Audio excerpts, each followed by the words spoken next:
trip that I just am taking right now, it's freaking awesome. I flew into Lisbon, Portugal with this airporte, and we got in the car and we drove up to Vigo, Spain. Lovely community. The boat's fabulous. We all know Kevin and Wendy are fabulous. Doc's like so happy to see his humans.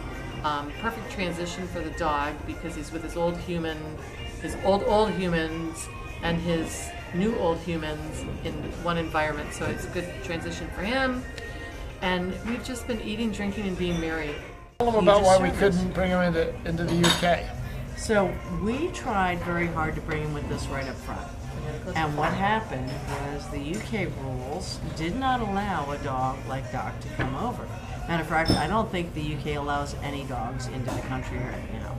So we had figured out all sorts of ways to get him in through various routes, and on every route there was a bottleneck or an obstacle that did not allow us to bring him into the country.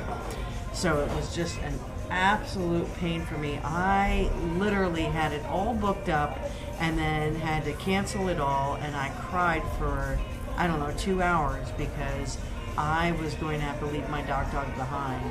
And Cheryl was so good to take care of him, and to go through the crap that had to be done and get him here was the most amazing thing. And I have to tell you, I am so thrilled to have that little guy with us because he's our little guy. He's our dog, and we needed to have him. There you go. That's what it is. We finally have the pack back together. And, you know, what it really came down to was that, you know, if you look at the British immigration website, it tells you can bring a dog if you do all these different things. But when you go to actually bring the dog, they say call 24 hours in advance. And I told Wendy, well, I got a better idea. Why don't you call them now, like a month in advance, and find out if everything's all fine. She calls up and they say, oh, no, you can't bring a dog here to Manchester, to Glasgow. You have to go to Manchester. So we call Manchester and they say, no, you can't bring a dog here. You got to go to Heathrow. So call Heathrow. They say, no, we don't take dogs. You got to go to Glasgow or Manchester. Those are the only places where you can bring dogs in. Basically, they say you can bring the dogs in and you're allowed to bring the dogs in, but nobody will actually do it. And that's really where the whole thing fell down. So, but in Lisbon, we could bring the dog. Actually, on any of the continental European cities, bringing a dog in was okay.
People we just met on the street who apparently know where we're going. It just smells beautiful.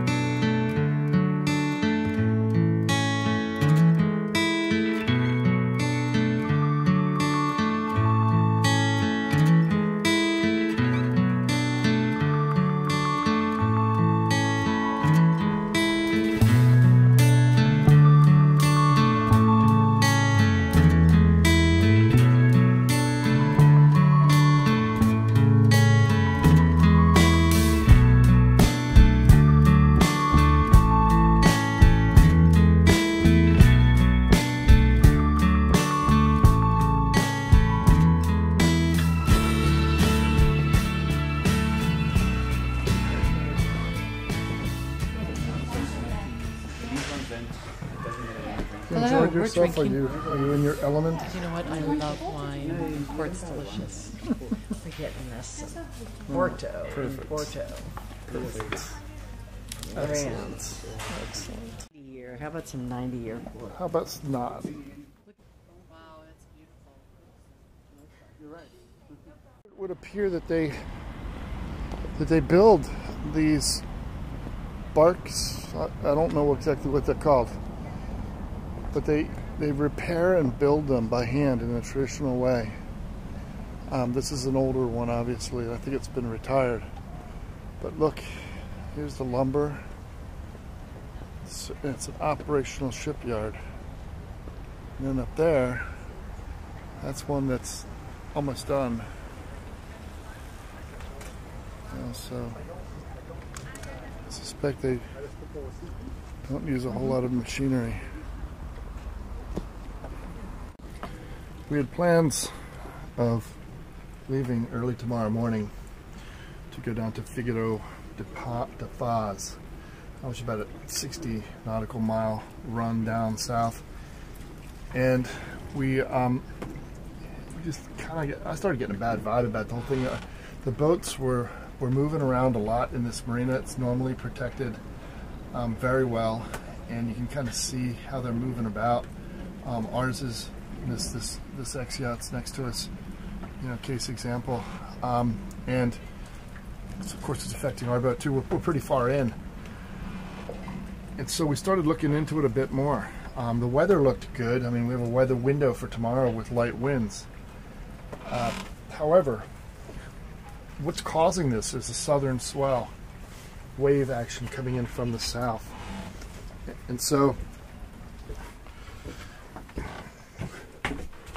when we get down here and start looking at what's going on, here we are on Sunday, and this is what's happening. The waves are coming, the wind really is coming up from the south, and if we click over to the wave side of things, you can see what's going on here. You've got fairly sizable waves going on. These waves are measuring in the 6 meter range, and so that's a pretty sizable swell.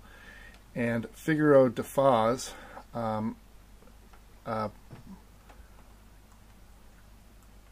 of right here in the middle. We're at Porto, and here's Figueiro de Foz down here. As we get into Monday tomorrow, the waves do start to moderate some, and the wind is starting to come back from the north like we want to see. On Tuesday we have a little less wind. It kind of dies off, but the waves by then have really moderated quite a bit. This light blue band is kind of what we're looking for, because at Figueiro, if you have any type of a southern swell at all, you just can't go there. And here you can see on this map that Figueiro de Foz is actually closed today. And if you zoom in on it, it says right there that it's close to boats less than 11 meters, and you just don't want to mess around with that. So we're going to call them in the morning. We're going to wake up early tomorrow and check and see what their thoughts are. But this is something that we can't really afford to take any chances with. So we're probably going to push this off to Tuesday, even though it means motoring down there. We have to get off the west coast of Portugal. It's getting toward winter. And so we're going to start seeing more and more bad weather as we get into the wintertime months. So we're really looking to get down to Lisbon. We just can't do it all in one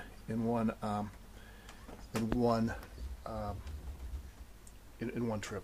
You know, not with a dog, and you know, we don't want to be doing 24-hour sailing. Well, so this is what we've been seeing every day here in Leixoes. Is very, very foggy weather. You can hear the horn out on the harbor entrance. If you didn't have you know, a good chart plotting software in AIS, you really wouldn't want to even come in here in these types of conditions. There's huge ships out there that being towed in and out by tugboats. In the meantime, Talisman is broken. we have the upper swivel on our inmast furling has seized, and it was removed yesterday. We've looked at it today. It's going to need to be worked on by a machine shop. So we have a guy who's done that before that we're going to send it off to. But that means we're stuck here for probably at least a week. So that's the bad news. Good news is we're in a nice harbor, and not trying to deal with this someplace where it can't be dealt with.